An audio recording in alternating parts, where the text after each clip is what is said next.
Hey players. So a West Virginia couple is back behind bars tonight after an indictment accused them of human trafficking and slave labor of 3 of their adopted children who were black. They were first arrested back in October of 2023 when 2 of their adopted children were discovered locked in a shed on their property without access to food or water. Now they are back behind bars. Let's talk about it. So back in October of 2023, authorities in West Virginia conducted a wellness check at the home of Donald Lance and Janine Whitefeather, and that led to the discovery of 2 of their adopted children locked in a filthy shed with no access to food, running water, or electricity. Now, the children found locked in the shed was a 14-year-old boy and a 16-year-old girl.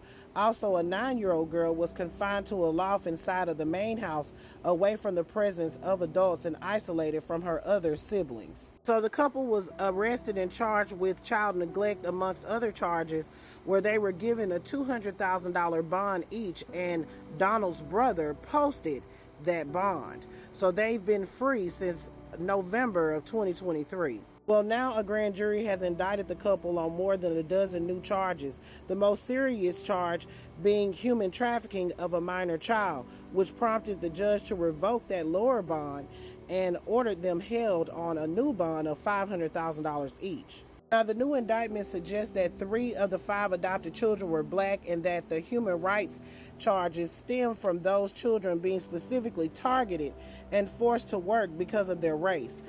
Neighbor reports and prior complaints to Child Protective Services further corroborate the allegations, describing the children's forced labor and poor living conditions.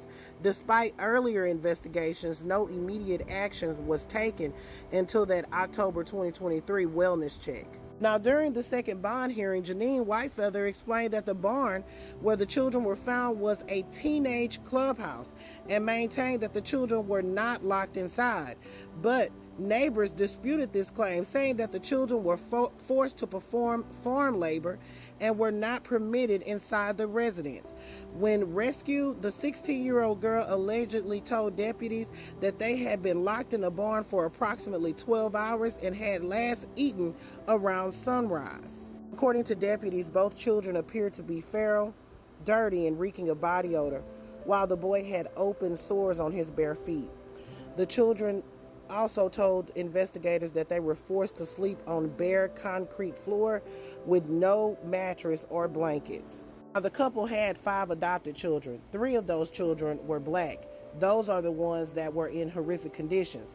The other 2, whenever they were arrested, were found in the custody, one in the custody of Donald and the other was in the custody of Janine, and they were in good condition. In fact, Janine had just come from church. Now, in early February, the couple sold an 80-acre ranch they had in Washington for $725,000. They were bonded out with that money. Also, they sold that home where those children were discovered for $295,000, and authorities are now seizing those funds, saying that they are potential profits from human trafficking. So as of right now, the couple is being held on a $1 million bond. Those children are in the custody of Child Protective Services, and they are expected back in court on September 9th. This is disgusting, players. I want you to put your thoughts in the comments. Let me know what you're thinking. This is Double D Mobile reporting for the Black Accurate News.